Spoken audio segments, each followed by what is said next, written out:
BJP के लोग अच्छी तरह सुन लीजिए। भैया, एटम बम का नाम सुना आपने? सुना है एटम बम का नाम? उससे बड़ा क्या होता है? उससे बड़ा क्या होता है? एटम बम से बड़ा हाइड्रोजन बम होता है। होता है नहीं होता है? माधवपुरा में हमने एटम बम दिखाया था। बीजेपी के लोगों, तैयार हो जाओ, हाइड्रोजन बम आ रहा है। आपकी जो सच्चाई है, वोट चोरी की सच्चाई है, वो पूरे देश को पता लगने जा रही है। हाइड्रोजन बम के बाद नरेंद्र मोदी जी अपना चेहरा इस देश को नहीं दिखा पाएंगे। लोकसभा हम जीते, विधानसभा में हमारी पार्टियां तीनों के तीनों मजबूत पार्टियां साफ हो गई। क्यों? क्योंकि इलेक्शन कमीशन ने और बीजेपी ने मिलकर वोट चोरी की। ये आपकी जमीन, आपका राशन कार्ड, सब कुछ उठा ले जाएंगे, अदानी अंबानी को दे देंगे। सारे के सारे युवक खड़े हो गए, छोटे छोटे बच्चे जीप के पास आते थे, कहते थे वोट चोर, वोट चोर, वोट चोर।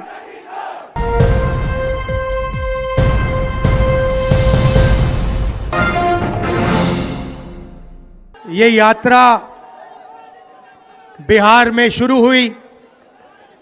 इसको हमने नाम वोटर अधिकार यात्रा दिया। यहां पे शिवसेना के नेता बैठे हैं। महाराष्ट्र में एनसीपी, कांग्रेस पार्टी और शिवसेना से चुनाव चोरी किया गया था। ये 100% सच है। तकरीबन 1 करोड़ नए वोटर लोकसभा चुनाव के बाद वोटर लिस्ट में जोड़े जाते हैं, बढ़ाए जाते हैं। नए वोटर आके वोट करते हैं। हमारे गठबंधन का जो वोट था, जितना हमें लोकसभा में मिला उतना हमें विधानसभा में मिला। 1 वोट कम नहीं हुआ। और सारे के सारे नए वोट बीजेपी के अलायंस के खाते में गए। लोकसभा हम जीते, विधानसभा में हमारी पार्टियां तीनों के तीनों मजबूत पार्टियां साफ हो गई। क्यों? क्योंकि इलेक्शन कमीशन ने और बीजेपी ने मिलकर वोट चोरी की। उसके बाद हमने साफ दिखाया, महादेवापुरा में बेंगलोर सेंट्रल की सीट में हमने साफ दिखाया कि एक असेंबली में 1 लाख से ज्यादा फर्जी वोटर थे। बेंगलोर सेंट्रल में 7 विधानसभाएं हैं, 6 में हम जीतते हैं, कांग्रेस पार्टी जीतती है। जहां पे 1 लाख फर्जी वोट थे, वहां पे हम साफ हो जाते हैं और उसी असेंबली के कारण बीजेपी लोकसभा जीत जाती है। हमने ये प्रेस कॉन्फ्रेंस में दिखाया, डेटा के साथ दिखाया। इलेक्शन कमीशन हमें वोटर लिस्ट नहीं देती, वीडियोग्राफी नहीं देती। हमारे लोगों ने कागज की वोटर लिस्ट से फोटो मिलाकर, नाम मिलाकर, एड्रेस मिलाकर यह काम किया। 4 महीने लगे, 16-17 घंटे काम किया और हमने देश के सामने सबूत रखा। ब्लैक एंड व्हाइट में हमने सबूत रखा।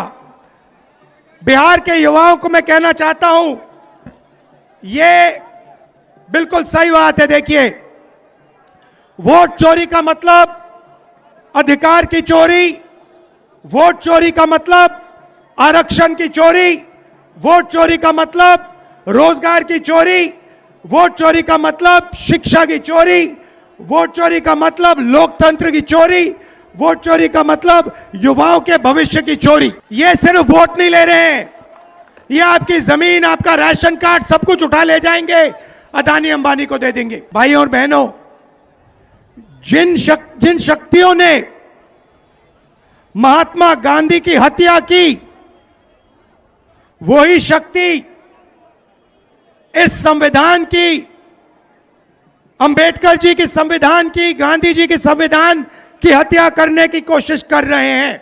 हम इनको संविधान की हत्या नहीं करने देंगे, कुछ भी हो जाए नहीं करने देंगे। इसलिए हमने बिहार में यात्रा की और आपका क्या जबरदस्त रिस्पांस आया। बिहार का युवा सारे के सारे युवा खड़े हो गए। छोटे छोटे बच्चे जीप के पास आते थे, कहते थे वोट चोर, वोट चोर, वोट चोर। नारा फैल गया है। और बीच में बीजेपी के लोग काले झंडे दिखा रहे हैं, है ना। अब मैं बीजेपी से कहना चाहता हूं, अच्छी तरह सुन लीजिए, बीजेपी के लोग अच्छी तरह सुन लीजिए। भैया, एटम बम का नाम सुना आपने? सुना है एटम बम का नाम? उससे बड़ा क्या होता है? उससे बड़ा क्या होता है? एटम बम से बड़ा हाइड्रोजन बम होता है। होता है नहीं होता है? माधवपुरा में हमने एटम बम दिखाया था। बीजेपी के लोगों तैयार हो जाओ, हाइड्रोजन बम आ रहा है, हाइड्रोजन बम आ रहा है, तैयार हो जाइए। आपकी जो सच्चाई है, वोट चोरी की सच्चाई है, वो पूरे देश को पता लगने जा रही है। राइट? बिहार की जनता, बिहार के युवा, बिहार के महिलाओं से मैं धन्यवाद करना चाहता हूं। यह क्रांतिकारी प्रदेश है। इसने पूरे देश को मैसेज दिया कि वोट चोरी नहीं होने देंगे। और ये जो आपने बिहार में किया है, हमारी जो मदद की, ये पूरे देश में फैल गई है, कोने कोने में फैल गई है। आने वाले समय में मैं आपको गारंटी करके दे रहा हूं, हाइड्रोजन बम के बाद नरेंद्र मोदी जी अपना चेहरा इस देश को नहीं दिखा पाएंगे। नमस्कार, जय हिंद, जय बिहार। बीजेपी के लोग अच्छी तरह सुन लीजिए। भैया, एटम बम का नाम सुना आपने? सुना है एटम बम का नाम? उससे बड़ा क्या होता है? उससे बड़ा क्या होता है? एटम बम से बड़ा हाइड्रोजन बम होता है। होता है नहीं होता है? माधवपुरा में हमने एटम बम दिखाया था। बीजेपी के लोगों तैयार हो जाओ, हाइड्रोजन बम आ रहा है। आपकी जो सच्चाई है, वोट चोरी की सच्चाई है, वो पूरे देश को पता लगने जा रही है। हाइड्रोजन बम के बाद नरेंद्र मोदी जी अपना चेहरा इस देश को नहीं दिखा पाएंगे।